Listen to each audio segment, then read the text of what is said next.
tous, on va parler avec Louis de l'Hypnocast, la dernière nouveauté de chez Fish.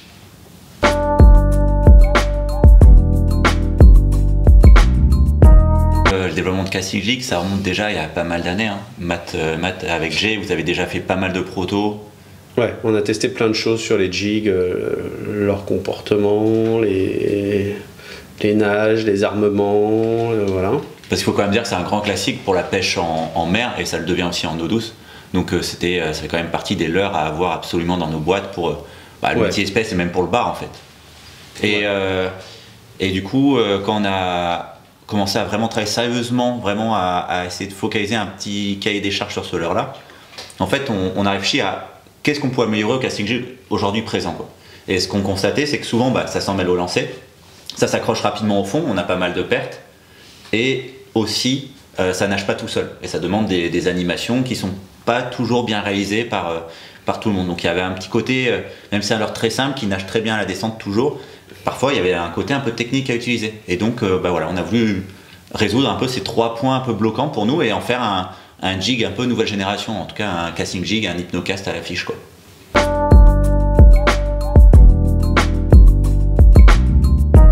Du coup là, pour résoudre ces 3 points, on a joué sur 2 niveaux de concept. Le premier niveau de concept, c'est d'avoir fait un corps qui est asymétrique, et le deuxième niveau de concept, c'est d'avoir un armement central qu'on appelle le focus hook system. Donc Matt, peut-être tu peux nous parler déjà de pourquoi est-ce qu'on a fait ce corps asymétrique, qu'est-ce que ça apporte sur la nage.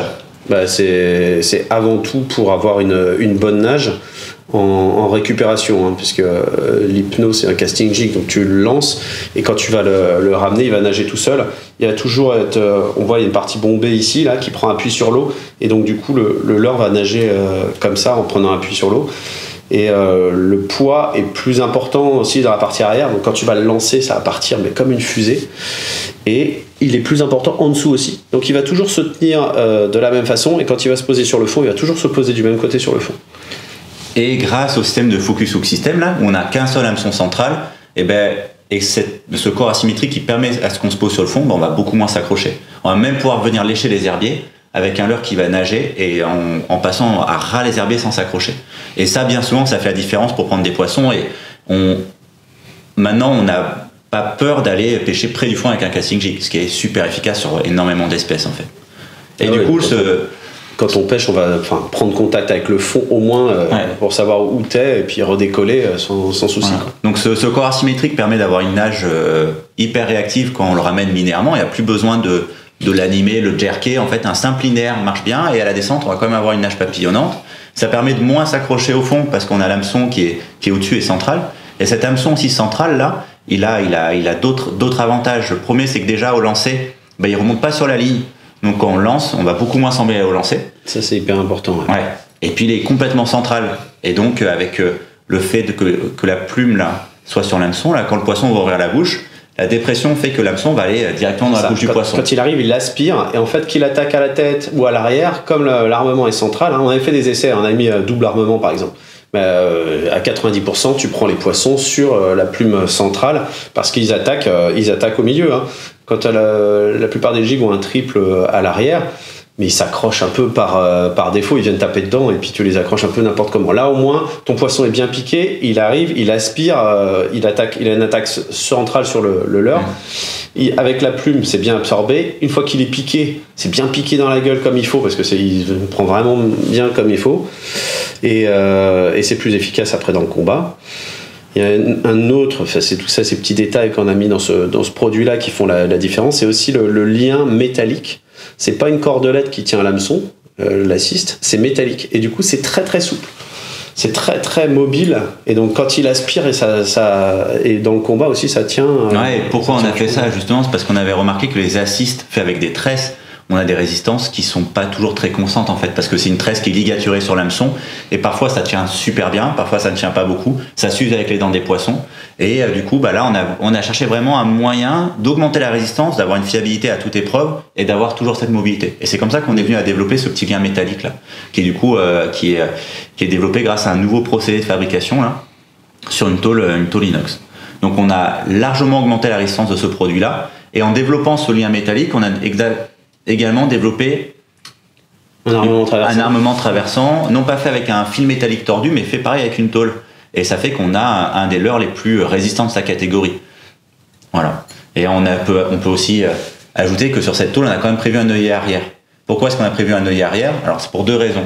La première raison, c'est de pouvoir mettre un hameçon hyper costaud derrière. Le 40 grammes, avec un gros hameçon simple ou un gros hameçon triple derrière, vous pouvez pêcher jusqu'à 100 livres, il n'a pas de déformation du tout. Donc pour pêcher en 150-200 livres et prendre vraiment des beaux poissons, même avec un jig très léger. Et le deuxième point, ça sert aussi de protection. Comme ça, quand vous allez taper sur le fond, sur les rochers, et ben cette partie métallique-là sera beaucoup plus résistante que la partie peinte, et ça va éviter d'abîmer la peinture trop vite.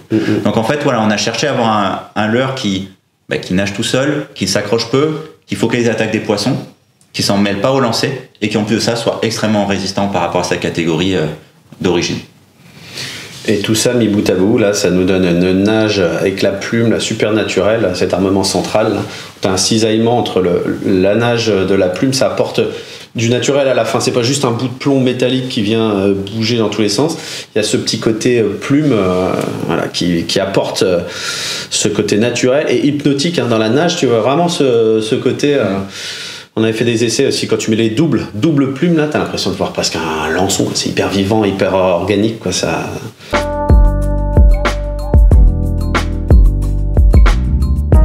C'est un leurre dans l'utilisation, c'est vraiment casting jig, lancer, avoir de l'angle, mouliner, changer de vitesse de récupération.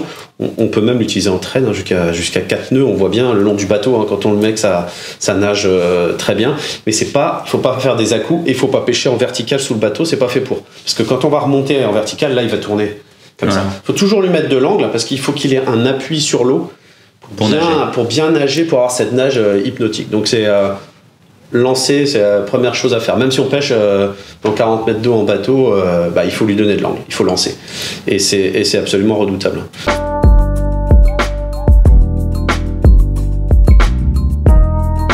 On a beaucoup travaillé sur le colorama aussi. Donc on propose d'abord 4 couleurs déclinées en 4 grammages, 10, 20, 30 et 40 grammes. Donc tous les leurres sont UV, ne serait-ce que par l'œil et par la plume. Donc c'est une plume naturelle, une plume naturelle mais qui est UV. Donc on a un coloris, notre coloris kaki là, sur lequel on a ajouté une petite tache à UV. On a un coloris sardine bien sûr, que tu as dans les mains, Matt. Donc deux coloris très naturels, très complémentaires, qui vont marcher dans tous les milieux. On a un coloris sardine rose, qui est très utilisé sur toutes les côtes européennes en fait. Et on a un dernier coloris qui est un grand incontournable aussi, notamment sur les pêches méditerranéennes, qui est un glow zebra. Alors on l'appelle le silver morning. Donc c'est un coloris qui va être très silver, très flash, mais c'est le seul de la gamme qui va avoir des bandes phosphorescentes. Donc voilà, très utilisé en Méditerranée, très, très complémentaire de la gamme. Donc 4 couleurs, elles sont toutes au moins UV, et le silver morning est aussi phosphorescent. Donc voilà, on est très content de vous avoir parlé de cette nouveauté fiche. Plus qu'à le mettre dans vos boîtes et à se retrouver au bord de l'eau et pêcher ensemble. On verra quelle surprise on va avoir au bout de la ligne, parce que franchement ça prend de tout.